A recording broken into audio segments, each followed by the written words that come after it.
हाँ, इस वीडियो में हम आपको प्रोटीन के मेटाबॉलिज्म के बारे में आपके साथ चर्चा करना चाहेंगे। जैसा कि पिछले एपिसोड में आपने देखा कार्बोहाइड्रेट प्रोटीन का डाइजेशन आपने देखा था।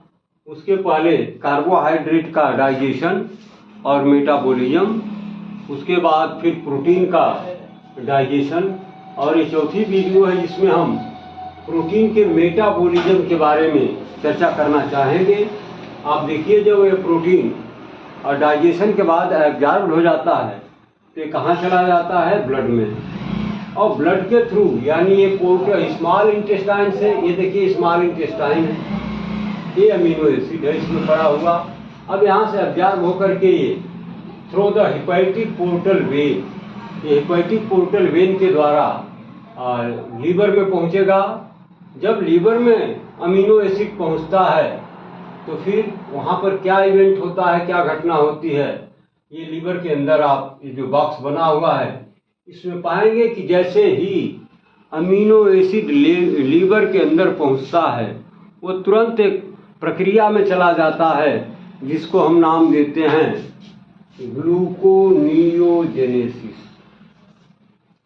ग्लूकोनियोजेनेसिस, ग्लूको माने ग्लूकोज, नियो माने न्यू, और जेनेसिस माने उत्पन्न करने वाला, पैदा करने वाला, जनरेट करने वाला। तो यह एक ऐसी प्रक्रिया है जिसके द्वारा ये लीवर के अंदर through the portal hepatic when के द्वारा जो अमीनो एसिड पहुंचता है वो तुरंत एक ऐसी प्रक्रिया में चला जाता है जिसके द्वारा ये ग्लूकोज का एक नया स्रोत बन जाता है और इससे ग्लूकोज बनने लगता है। तो ये देखिए, अमीनो एसिड स्मॉल इंटेस्टाइन से चला, थ्रू हेपेटिक पोर्टल वेन के थ्रू लीवर के अंदर पहुंचा। लेकिन जब ये स्मॉल इंटेस्टाइन से चला तो ऐसा नहीं कि जितना अमीनो एसिड स्मॉल इंटेस्टाइन के अंदर पड़ा हुआ था वो सब का सब लीवर में पहुंच गया हो, ऐसा नहीं होता। इसका मैक्सिमम पार्ट तो लीवर के अंदर जाता है, लेकिन इसका थोड़ा बहुत अमाउंट सिस्टेमिक सर्कुलेशन में पड़ा रहता है। ये देखिए सिस्टेमिक सर्कुलेशन है। तो स्मॉल इंटेस्टाइन से निकला हुआ अमीनो एसिड, एब्जॉर्ब किया हुआ अमीनो एसिड का मैक्सिमम हिस्सा लीवर में जाता है, लेकिन सिस्टेमिक सर्कुलेशन यानी ब्लड में अभी इसका बहुत कुछ अमाउंट बचा रहता है। तो जो ब्लड में अमीनो एसिड पड़ा होता है ये भी यहाँ से चल करके ये एरो बता रहा है कि ये सिस्टेमिक सर्कुलेशन में यानी ब्लड में पड़ा हुआ अमीनो एसिड का अमाउंट कहाँ पहुँच गया? लीवर के अंदर। और पोर्टल वेन के द्वारा भी अमीनो एसिड कहाँ पहुँचा? लीवर के अंदर।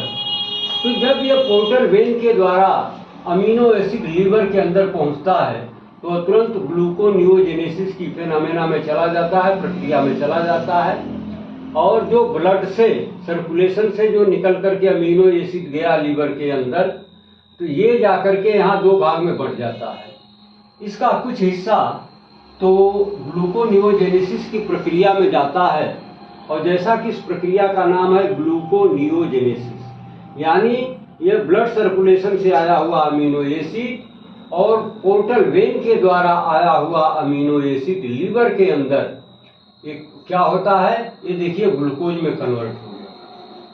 तो जो पोर्टल हेपेटिक वेन के द्वारा आया वो तो टोटल ग्लूकोज में कन्वर्ट होएगा ही, लेकिन जो ये सिस्टेमिक सर्कुलेशन से अमीनो एसिड आ रहा है इसका भी कुछ पार्ट इसी प्रक्रिया में ग्लूकोनियोजेनेसिस में जाकर के और ग्लूकोज में कन्वर्ट हो जाता है।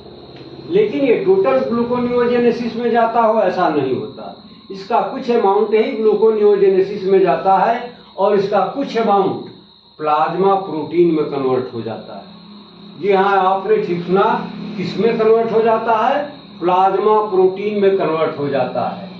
लेकिन सर्कुलेशन से आया हुआ अमीनो एसिड ना तो टोटल अमाउंट इसका ग्लूकोनियोजेनेसिस में जाता है, ना ही इसका टोटल प्लाज्मा प्रोटीन में कन्वर्ट होता है।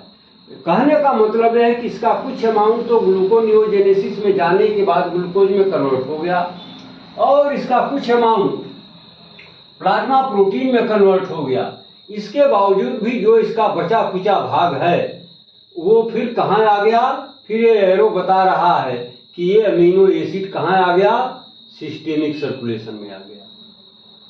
ठीक है, तो इतनी बात अब यही छोड़ दीजिए कि लीवर में जब अमीनो एसिड पहुंचा तो फिर उसके साथ क्या हुआ, वो कहाँ कन्वर्ट हुआ, कहाँ एब्जॉर्ब हुआ, क्या हुआ, ये सारा इवेंट आपको मिला यहाँ पर।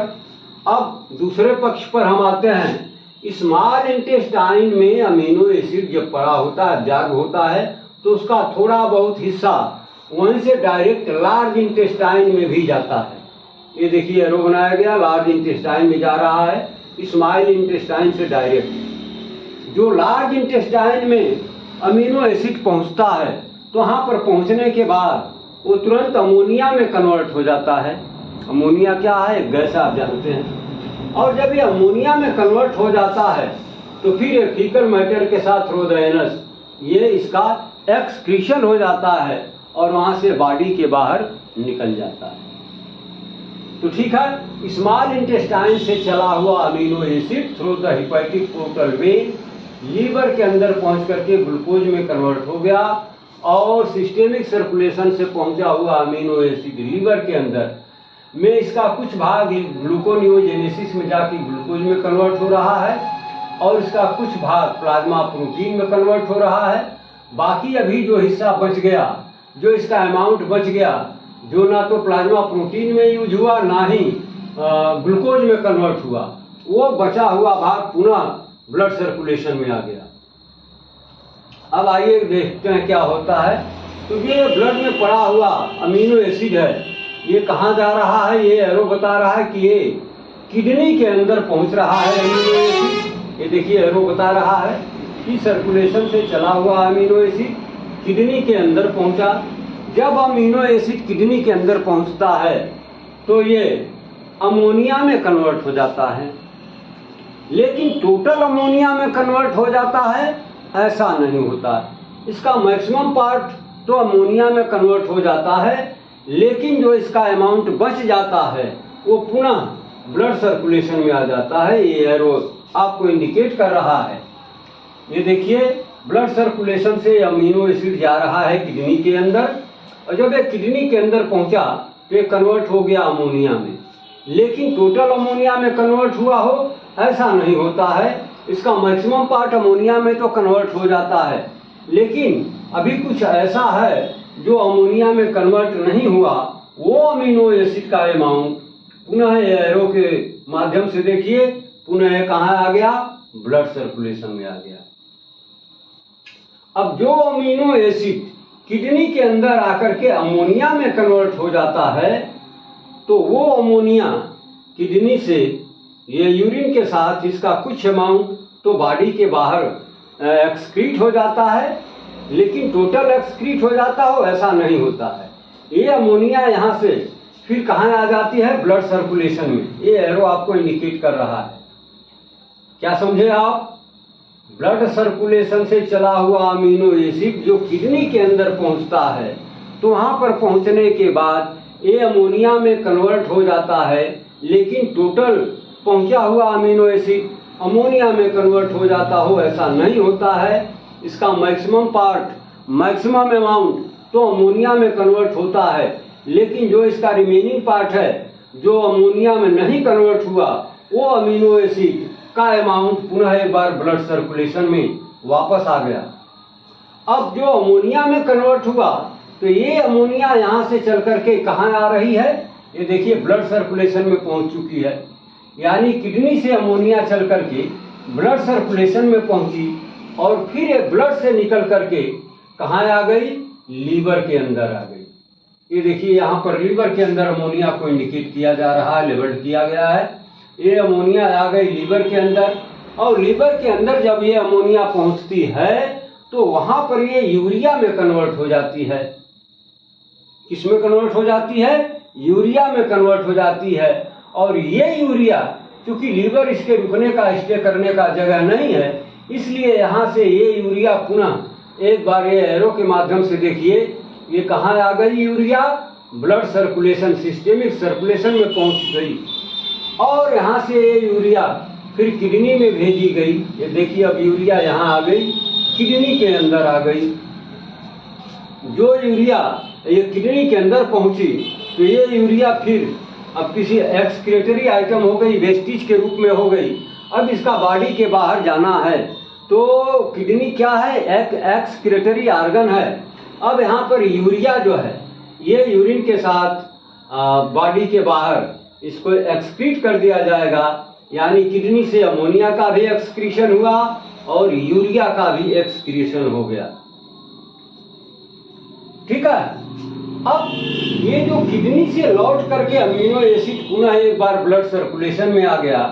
अब वो अमीनो एसिड यहाँ से चल करके अदर टिश्यूज में आता है। जब अदर टिश्यूज में ये अमीनो एसिड आता है तो ये फिर ग्रोथ और रिपेयर में चला जाता है। लेकिन टोटल ग्रोथ रिपेयर में इसका यूज हो जाता हो, ये खर्च हो जाता हो, ऐसा होता नहीं। इसका अमाउंट जितना ग्रोथ और रिपेयर जो डैमेज्ड पार्ट्स हैं, सेल्स हैं, उनको रिपेयर करने के बाद और बॉडी के ग्रोथ के लिए जितना इसेंशियल अमाउंट है वो खर्च होने के बाद बाकी जो बचा इसका भाग वो पुनः अमीनो एसिड कहाँ आ गया। ये देखिए ये एरो बता रहा है कि ये पुनः एक बार ब्लड में आ गया। ठीक है। यानी ब्लड से निकल करके अदर टिश्यूज में अमीनो एसिड पहुंचा। जब अमीनो एसिड टिश्यूज में गया तो वहां पर जितना टूट फूट डैमेज या ग्रोथ रिपेयर के लिए इसकी नीड थी उतना तो इसका यूज हो गया। लेकिन जो उससे एक्सेस अमाउंट में इसका अमीनो एसिड का भाग है वो पुनः एक बार ब्लड सर्कुलेशन में भेज दिया गया। जब ये ब्लड सर्कुलेशन में पहुंचा तो फिर एक बार ये अमीनो एसिड कहाँ पहुंचा, उसी अदर टिश्यूज में पहुंच रहा है। ये देखिए यहाँ पर पहुंचने के बाद इसका कुछ हिस्सा ग्रोथ एंड रिपेयर में खर्च हो रहा है और बाकी इसी अमीनो एसिड से एनर्जी भी बन रही है और फिर इसका कन्वर्जन किस में हो रहा है, एंजाइम में हो रहा है और किस में यूज हो रहा है, हार्मोन फॉर्मेशन में। यानी टिश्यूज के अंदर अमीनो एसिड का यूटिलाइजेशन ग्रोथ एंड रिपेयर में किया गया और किस में किया गया, प्रोडक्शन ऑफ एनर्जी में किया गया और किस में किया गया, एंजाइम के फॉर्मेशन में यूज किया गया और किस में किया गया, हार्मोन के प्रिपरेशन में किया गया। तो यहाँ पर इसका मल्टीपर्पज यूज किया गया। तो आपने अब देखा कि मेटाबॉलिज्म की प्रक्रिया किस तरह से कंप्लीट हो रही है। इसमें जो है ये एरो आपकी बहुत मदद करते हैं और आपको अलग से कुछ नहीं करना है। इस एरो के माध्यम से आप सारी कहानी समझ सकते हैं। ये देखिए स्मॉल इंटेस्टाइन से अमीनो एसिड एरो के माध्यम से लीवर के अंदर आया तो ये ग्लूकोनियोजेनेसिस की प्रक्रिया में चला गया और जो सिस्टेमिक सर्कुलेशन में अमीनो एसिड पड़ा था वो अभी लीवर के अंदर आ गया। जब वो आ गया तो इसका कुछ हिस्सा चला गया ग्लूकोनियोजेनेसिस में और वहां जाने के बाद ये ग्लूकोज में कन्वर्ट हो गया और इसका थोड़ा बहुत भाग प्लाज्मा प्रोटीन में कन्वर्ट हो गया। इसके बावजूद भी जो बच गया वो पुनः एक बार सर्कुलेशन में आ गया। ठीक है। अब ये अमीनो एसिड ब्लड सर्कुलेशन से निकल करके किडनी के अंदर पहुंचा। जब ये किडनी के अंदर अमीनो एसिड पहुंचता है तो अमोनिया में कन्वर्ट हो जाता है। लेकिन टोटल अमीनो एसिड अमोनिया में कन्वर्ट हो ऐसा नहीं होता है। जितना भाग इसका अमोनिया में कन्वर्ट हुआ वो तो हो गया, जो रिमेनिंग भाग है वो पुनः ब्लड सर्कुलेशन में आ गया। अब ये अमोनिया में कन्वर्ट होने के बाद ये अमोनिया आ गई ब्लड सर्कुलेशन में, ब्लड सर्कुलेशन से अमोनिया आ गई लीवर के अंदर और लीवर से पुनः लीवर से यूरिया में, लीवर के अंदर ये यूरिया में कन्वर्ट हो गई और ये यूरिया फिर ब्लड सर्कुलेशन में आ गई। अब ये यूरिया ब्लड सर्कुलेशन से चलकर किडनी के अंदर आ गई और ये किडनी से एक्सक्रीट कर दी गई क्योंकि किडनी एक एक्सक्रीटरी ऑर्गन है। अब जो अमीनो एसिड बच करके पुनः ब्लड सर्कुलेशन में आ गया था वो अमीनो एसिड आएगा अदर टिश्यूज के अंदर, वहां पर इसका यूज बॉडी के ग्रोथ और रिपेयर में किया जाएगा। लेकिन इसका टोटल अमाउंट ग्रोथ और रिपेयर में खर्च हो जाता हो ऐसा नहीं होता है। जितनी नीड है उतना तो यूज हो गया, बाकी इसका जो रिमेनिंग पार्ट है वो एक बार पुनः ब्लड सर्कुलेशन में भेज दिया गया या पहुंच गया। अब ये बचा खुचा जितना भी अमीनो एसिड सर्कुलेशन के अंदर है वो सब का सब एक बार पुनः अदर टिश्यूज में आता है। जब यहाँ पहुंचता है तो इसका मल्टीपर्पज यूज किया जाता है। जैसे पहला यूज इसका यह है कि ये ग्रोथ और रिपेयर में यूज किया जाएगा। जो बचा फिर उसमें से एनर्जी में कन्वर्ट होगा, फिर इंजाइम के फॉर्मेशन में यूज किया जाएगा और लास्ट में हार्मोन के फॉर्मेशन में, प्रोडक्शन में यूज किया जाएगा। तो इस तरह से आपने देखा कि ये मेटाबॉलिज्म ऑफ प्रोटीन का बॉडी के अंदर कैसे कहाँ कहाँ क्या होता है, ये सारी चीजें आपने अच्छी तरीके से देख लिया। इसके बावजूद भी अगर किसी को कोई कंफ्यूजन, कोई दिक्कत हो तो कोई ऐसा मैटर, ऐसा बिंदु जो क्लियर ना होता हो, वो कांटेक्ट करके अपनी शंका को दूर कर सकते हैं। ठीक है, तो हम मेटाबॉलिज्म ऑफ प्रोटीन की कहानी को यहीं समाप्त करेंगे।